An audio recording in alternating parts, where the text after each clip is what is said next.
रही है। तो बाबा देवाधिदेव महादेव कहते हैं ये 3 घड़ी 3 पल 3 नक्षत्र 3 समय 3 दिन में जो शूल मुझे समर्पित करता है उसके जीवन से मैं शूल हटा देता। वो 3 दिन लिखे स्कंद पुराण में।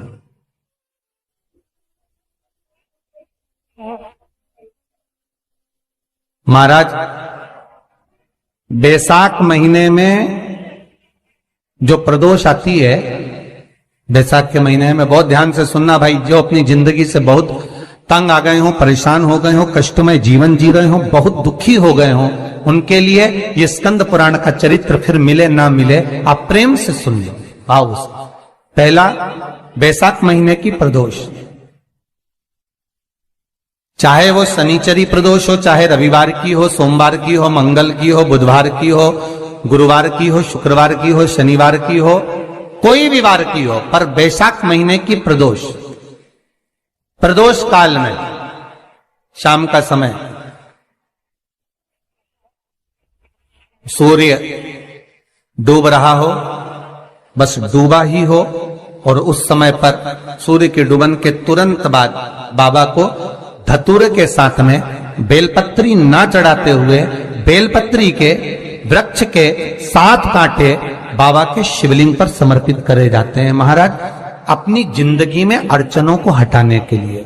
फिर आप जिस व्यापार में उतरे, जिस व्यवसाय में उतरे, जिस नौकरी में उतरे, आप दिल से करें, आपको तरक्की मिलेगी। आप हार नहीं सकते, नीचे नहीं आ सकते, उन्नति पर ही चढ़ेंगे।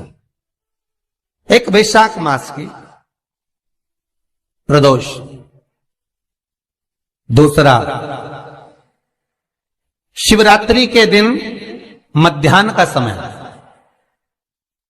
महाराज जो बड़ी शिवरात्रि होती है माघ की, बड़ी शिवरात्रि के अंतर्गत मध्याह्न का समय, दोपहर के ठीक 12 बजे, चाहे फिर वो कोई भी दिन हो महाराज, शिवरात्रि जिस दिन पड़ रही हो,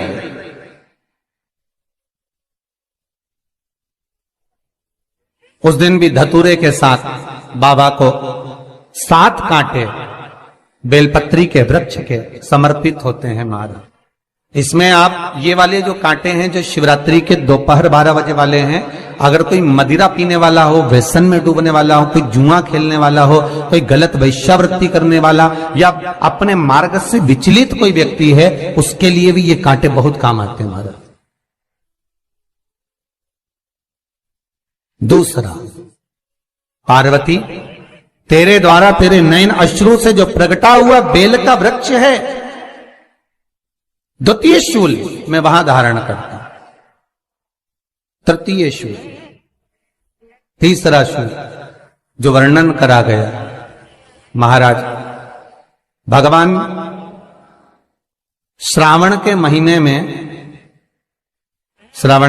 में जो भी दूसरा सोमवार पड़े, जो भी पड़े, श्रावण के महीने का जो दूसरा सोमवार होता है, उस दूसरे सोमवार में रात्रि के समय पर, अर्थात शास्त्र अब घड़ी और पल का स्मरण करेंगे तो रात्रि के बजेंगे 10 से 12 बजे महाराज, 10 से 12 के बीच में धतूरे के साथ बाबा को शूल समर्पित होता है महाराज।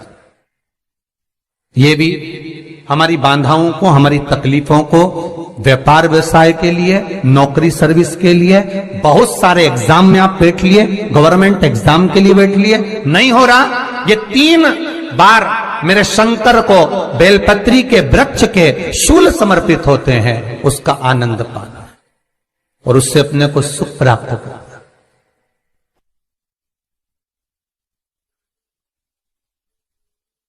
कि बाबा भोलेनाथ जी के नयन अश्रु से जो प्रकट हुआ वो रुद्राक्ष का पौधा है, माता पार्वती के नयन अश्रु से जो प्रकट हुआ वो बेलपत्री का पौधा है, और उमा और महेश, जिस महेश के वंशज है महेश्वरी, जिनकी 12 धाम प्रगटी है भगवान महेश के द्वारा,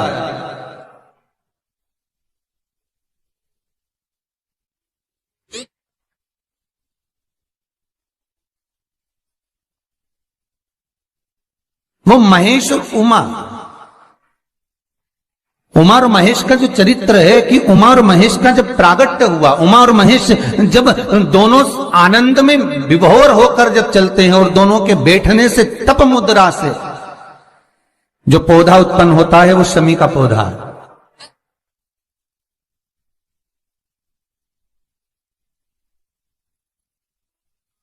शमी का पौधा। तो एक बात ध्यान रखिए, शिव जी के द्वारा जो निर्मित हुआ उसमें कोई शूल नहीं है, उसमें कोई कांटे नहीं है। पार्वती के द्वारा जो निर्मित हुआ बेलपत्री का पौधा, उसमें कांटे हैं। और पार्वती के मिलन से भी जो उत्पन्न हुआ है शंकर के साथ में, उसमें भी कांटे हैं। शमी के पौधे में भी कांटे हैं, शमी के वृक्ष में भी कांटे हैं।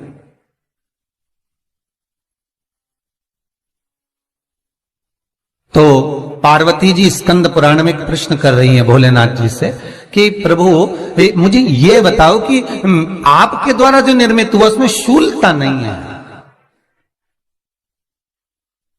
पर मेरे द्वारा जो निर्मित हुआ उसमें शूल क्यों आया है, उसमें कांटा क्यों आया है? थोड़ा सा माताओं, मेरी जीजियों, आपको थोड़ा बुरा तो लगेगा इस प्रसंग को सुनकर, पर लग जाए, पर आज कथा निकली है तो सुन लो है कि शिवजी जिस रुद्राक्ष को उत्पन्न कर रहे हैं उसमें शूलता नहीं है,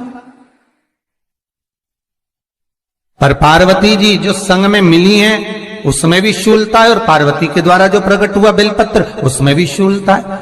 तो भगवान महादेव बोलते हैं, पार्वती मैं तुझे कुछ कहूं और कहने पर तुझे तेरे हृदय में कोई बात चुभे, शूल लगे तो मुझे ठीक नहीं लगेगा। नहीं नहीं नहीं, आप कहिए प्रभु, मैं सुनने के लिए तैयार हूं, आप तो बोलो कि कारण क्या है।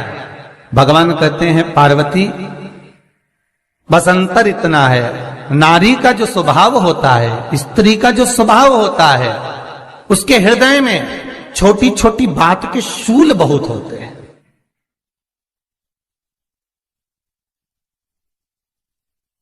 जेठानी ने ये कह दिया, देवरानी ने ये कह दिया, तुम्हारी मम्मी ये बोल दी, तुम्हारे पापा ने ये कह दिया, तुम्हारी बहनों ने ये कह दिया, तुम्हारे भाई ने ये कह दिया, तुम्हारे रिश्तेदार ने ये बोल दिया। ये नारी के भीतर ये शूलता रहती है।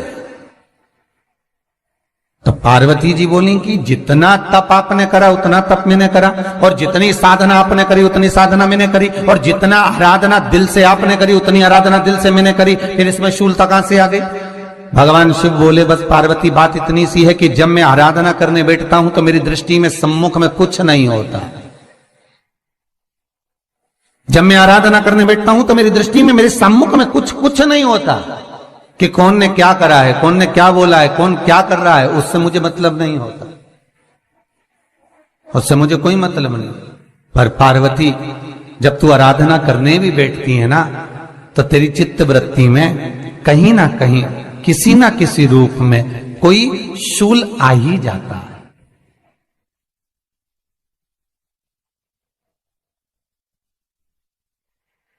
कई माताओं की आदत देखी साहब, भगवान की सेवा करने बैठी है तो भी भीतर थोड़ा सा शूलता भरी हुई है। महाराज बताओ, इतने सारे भगवान इकट्ठे कर लिए, मैंने बोला था बहू से कि वहां रख लेती है, बताओ इतने सारे यहां पर लाकर रख दिए हैं, अब इसकी सेवा करना पड़ रही है, अब ये करना पड़ रहा है। प्रसाद लेने के लिए रसोई घर में गई, भगवान का भोग लगाने के लिए, तो उसमें भी शूलता आ गई। इतने घंटों से मैं सामान ढूंढ रही, फ्रिज में मिल ही नहीं रहा, मैंने रख के गई थी, भगवान जाने कहां चले गए। भगवान को वस्त्र पहना रही है तो शूलता है। अलमारी का ड्रॉज खोला, इसमें मैंने सामान रखा था, ना जाने भगवान का श्रृंगार कहां चले गया, कौन ने हाथ लगाया, फिर शूलता आ गई। भोजन करने बैठे तो शूलता है, कोई कार्य के लिए जा रहे हो तो शूलता है। अर्थात कहीं ना कहीं नारी के जीवन में शूलता बनी हुई है। और पार्वती, जब तुम भजन करो, तप करो, साधना करो, भक्ति करो, उसमें शूलता नहीं होना चाहिए।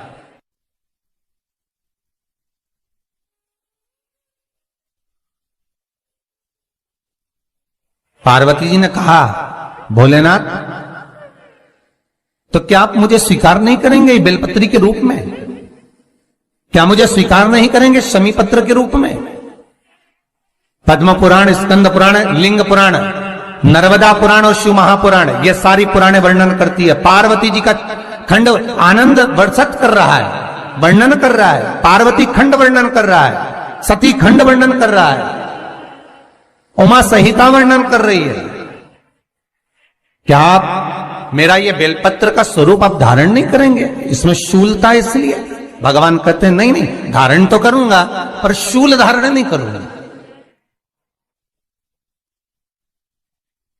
मैं शूल धारण नहीं करूंगा, मतलब बेलपत्री में जो कांटे लगे रहते हैं बेलपत्री की, उस डाली के अंदर जो कांटे शूल रहते हैं, भगवान शिव वो धारण नहीं करते। आप उस बेलपत्री को आप बड़े प्रेम से आनंद से पत्ते को निकाल लीजिए, तोड़ लीजिए, उतार लीजिए और फिर भगवान को वो प्रेम से समर्पित करो तो भगवान स्वीकार करना। पर भोलेनाथ